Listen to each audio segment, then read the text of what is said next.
Press the reset button.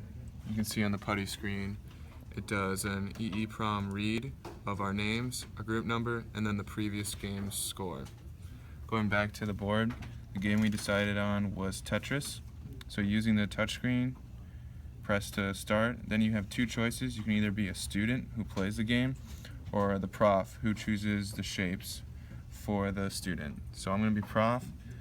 Using the joystick, you can go through and decide which shapes you want to send to the student. Using the ADC, we were able to convert the analog signals of the joystick to digital, and then going through it, I went and debounced it so that it couldn't go more than just one move.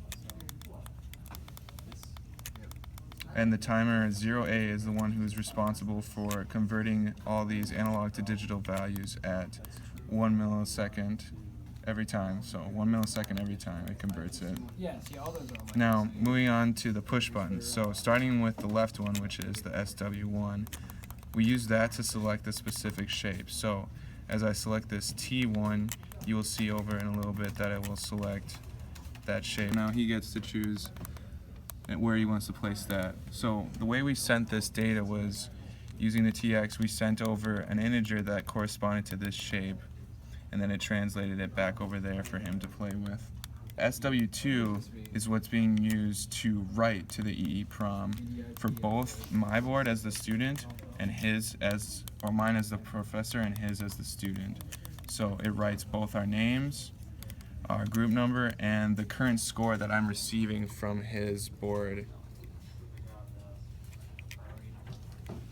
Now the last thing is that we have timer 0B checking every 3 seconds to see how many packets of information we received and transmitted, as you can see from the putty screen. Moving on to the student who is actually playing the game. The gameplay is as follows. We have these 4 buttons that are the main controls here, and as the right button will move the block to the right, the left button moves it to the left, the down button down, and then the top button rotates each block. The block also auto goes down every half a second.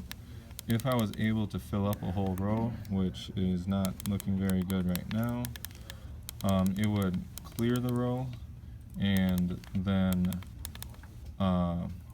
shift everything down. As you can see, I'm about to lose this game, and there's the game over screen. And once you get here, it just waits forever, so we have to reset. So with the reset, it again shows our most recent score. I had a score of 47 that last game, and we're able to go through the beginning again.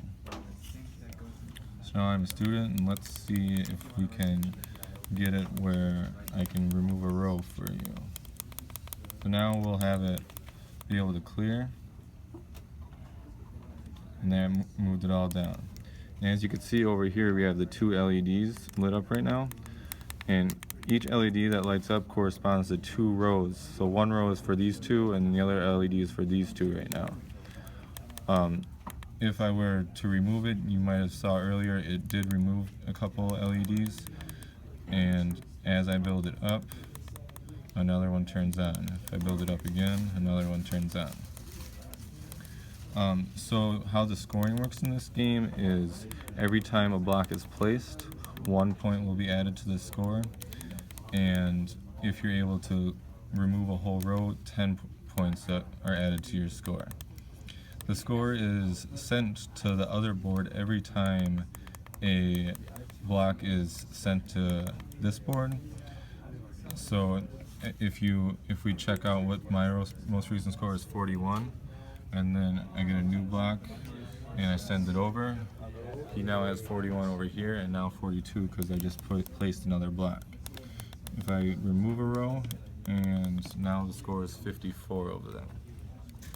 The SW2 also works on this board where you can, as I showed earlier, it writes to EEPROM, and if we were both to not play the game, and like he isn't transmitting to me, and we just let it play.